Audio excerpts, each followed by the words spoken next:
ফাদ্দানের শান্তি ফিরিয়ে আনতে হবে, তা না হলে অতি দ্রুত ফাদ্দানের বুকে দুর্ভিক্ষ নেমে আসবে, আর এটার দায়ভার সম্পূর্ণ ইয়াকুবের।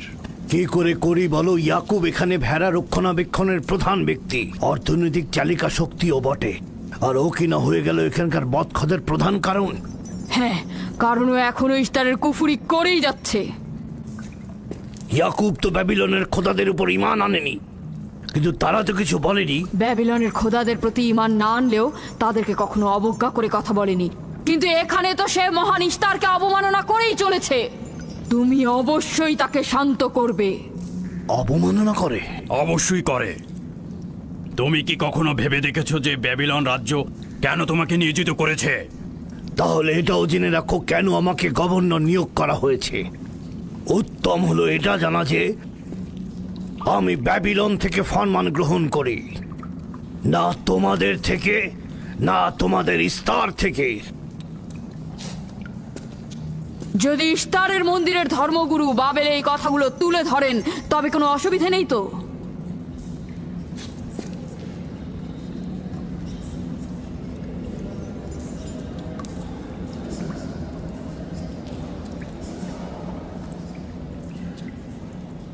ঠিক আছে, আমি ইয়াকুবের সঙ্গে কথা বলছি। ইয়াকুবকে বলে দেবেন, আর কখনো যদি আমার পরিবারের সাথে ইস্তার নিয়ে কোনো কটু কথা বলে তাহলে তাকে আগুনে নিক্ষেপ করা হবে।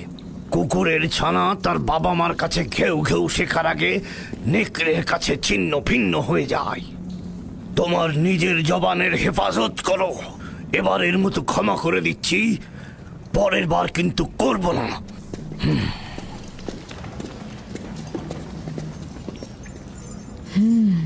সবাই শুনে রাখো, যদি দুর্ভিক্ষের কারণে আমার ফসল নষ্ট হয় তবে ইয়াকুব আর তার পরিবারের কাউকে আমি জ্যান্ত রাখবো না। দেখা যাক না, একবারই তো কোনো কথা বলে লাভ নেই।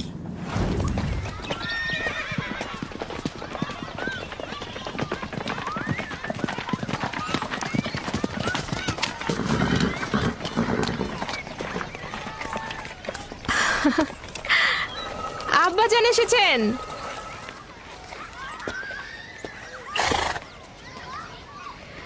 আসসালামু আলাইকুম আব্বাজান, এবার অনেকদিন পর এলেন।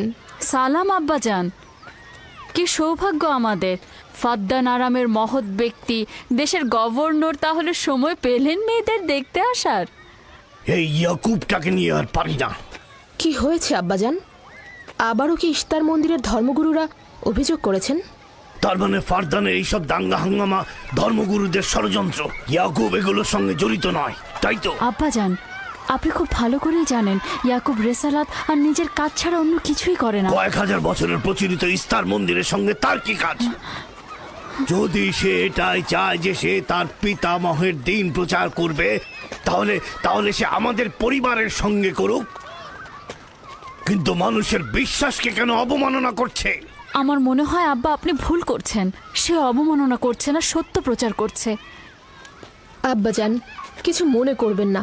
ইয়াকুব আসলে এক খোদার প্রতিনিধি হয়ে তার নিয়মকানুন সম্পর্কে জনগণকে সচেতন করে তুলছেন, যেটা তার কর্তব্য বলে মনে করছেন। যেরকম আপনার কর্তব্য ফাদ্দানের জনগণের নিরাপত্তা প্রদান করা। তোমরা তার মতো কঠোর ও বেপরোয়া হয়েছ। আমি যদি চাই দায়িত্ব পালন করতে, তাহলে তোমরা মরুভূমিতে ভবঘুরে হয়ে ঘুরবে।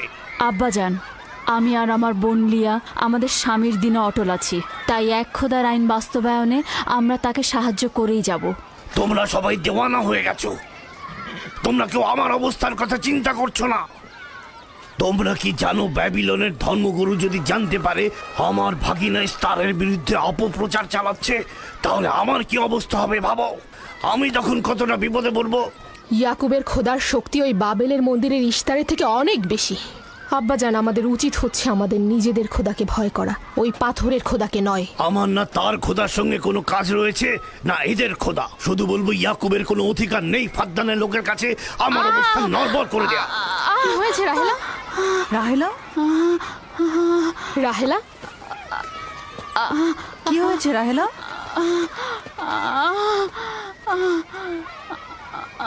রাহেলা, রাহেলা, কি হলো তোমার? এমন করছো কেন? আলহামদুলিল্লাহ, মনে হয় সময় হয়ে গেছে। যাও ধাত্রীকে খবর পাঠাও। আচ্ছা আচ্ছা যাও। চলো আমরা সবাই মিলে ওকে ঘরে নিয়ে যাই। হ্যাঁ চলো চলো। হ্যাঁ। চলো ঘরে নিয়ে এই যে, যাই ওকে। আস্তে। আস্তে পলাশ, বলুন জনাব। জাহাতুন মরুভূমিতে যাও, ইয়াকুবকে বলো এখনই যেন চলে আসে। খুবই দ্রুত যাও। জি আচ্ছা। আমার ঘোড়াটা নিয়ে যাও।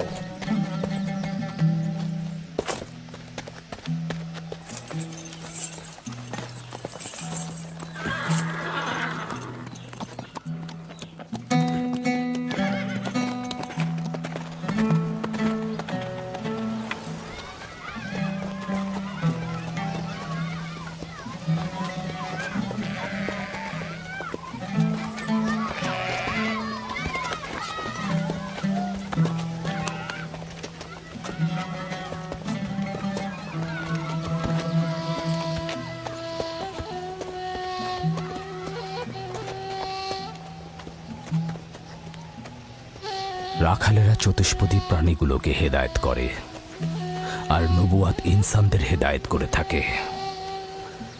সম্ভবত এ কারণেই অধিকাংশ নবী রাখাল ছিলেন।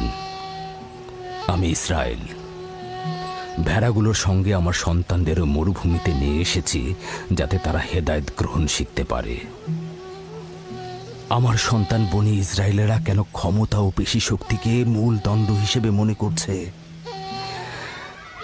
আমি তো তাদেরকে পেশি শক্তি বা জোর করে চাপিয়ে দেওয়া কোনো কিছু শিক্ষা দেইনি। তোমরা কি শুরু করলে? তোমরা কি শুরু করলে? ওঠো ওঠো শামুন, ওঠো। আমার উত্তরাধিকারী ও পরিবারের প্রধান সেই হবে যে খোদাকে সবচাইতে বেশি ভালোবাসবে। ইব্রাহিম ও ইসহাক ছিলেন সর্বোৎকৃষ্ট। তার মানে এই নয় যে তারা অধিক শক্তিশালী ছিলেন। শক্তি দিয়ে সবকিছু জয় করা যায় না।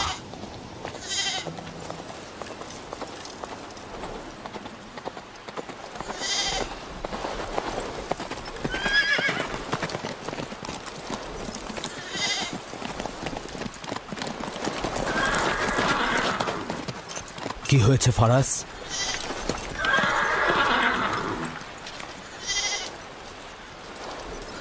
তোমরা ভেড়াগুলোকে নিয়ে আসো।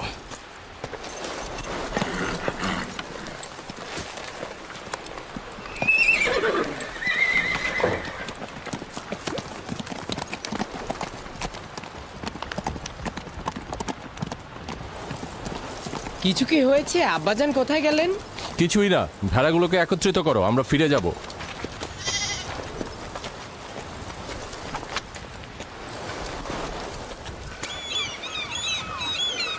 বেল, হ্যাঁ রাহেল তো তোমার সতীন। রাহেলের সঙ্গে তোমার অনেক ভালো সম্পর্ক দেখছি। ওই সন্তান না থাকায় ভালো সম্পর্কটা ছিল। রাহেলের সাথে ভালো সম্পর্ক ছিল, ওই ইয়াকুবের সাথেও ভালো সম্পর্কটা ছিল। আমার সন্তান নেই, তার সন্তান হচ্ছে, ভালো সম্পর্কটা থাকে কি করে? এমন ভাবে বলছো কেন? রাহেল আর ইয়াকুব তো ইনসান হিসেবে খুবই ভালো। হ্যাঁ, কিন্তু ইয়াকুব তো রাহেলকে অনেক বেশি ভালোবাসে। আর যেহেতু এখন তার সন্তান হচ্ছে, তার স্থান তো সব স্ত্রীর থেকে উপরেই হবে, তাই না? ইয়াকুবের কয়টা স্ত্রী? 4 জন, আমি, লিয়া, জুলফা ও রাহেলা। এই বাদ দাও তো এসব, তাড়াতাড়ি চলো তাড়াতাড়ি চলো, না হলে শব্দ শেষে আবার আমার ঘাড়েই পড়বে। আরে আমি তো জানি ইয়াকুব বড় ন্যায়পরায়ণ আর মেহেরবান। সকল হিংসা ভুলে একটু ভালোবাসাটাকে বাড়াও, দেখবে সেও তোমাকে খুব ভালোবাসবে। আর ও তো খুব ভালো মানুষ। জনাবে আলী লাবান, আপনার ওপর শান্তি বর্ষিত হোক।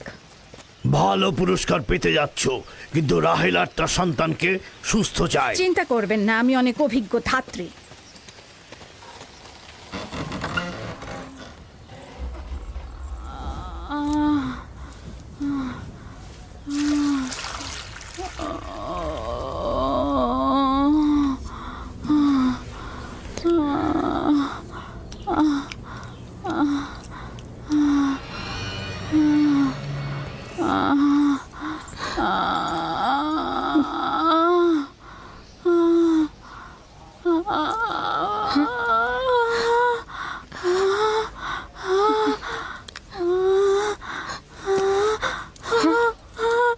চিন্তা করো না, সব ঠিক হয়ে যাবে। খোদা মহান।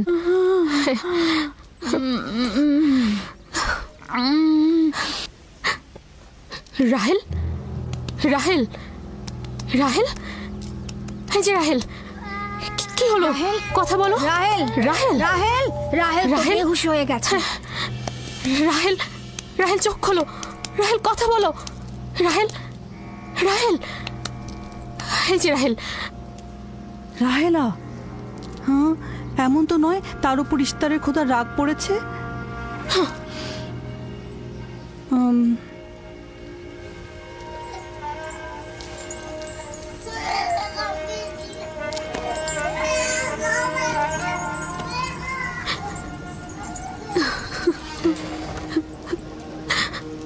ওকে রাখো।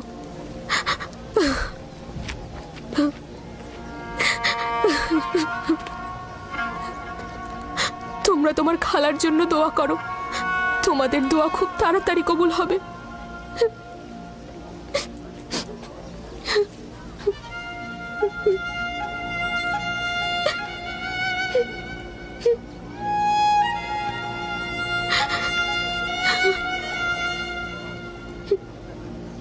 তোমরা কাজ করছো না কেন?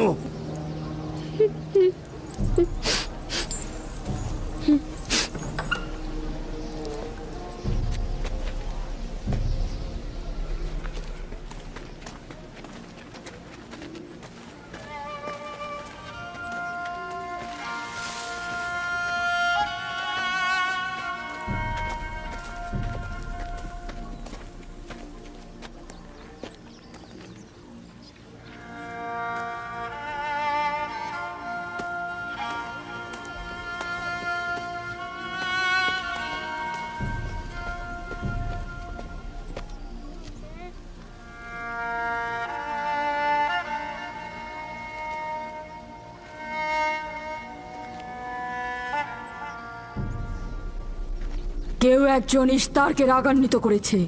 আগুন ও রক্ত দেখতে পাচ্ছি, অলক্ষণে মৃত্যুর ছায়া সর্বত্র দেখতে পাচ্ছি।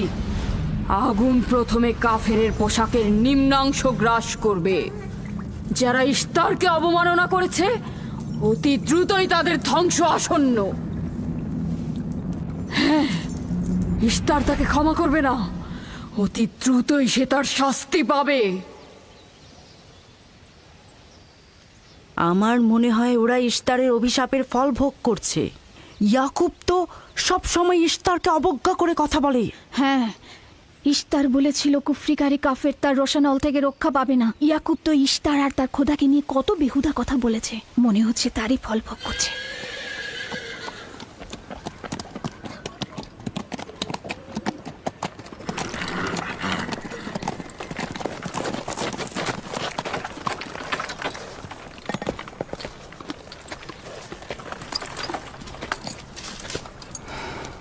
রাহেলের অবস্থা কেমন?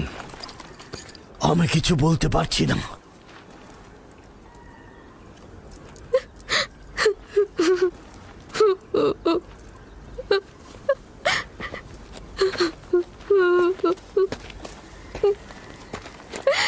কিছু একটা করুন, রাহেলের অবস্থা খুবই খারাপ।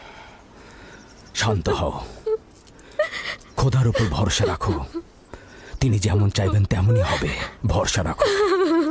মানুষজন সব বলা বলি করছে, ইস্তারের অভিশাপে আমরা এই বিপদে পড়েছি।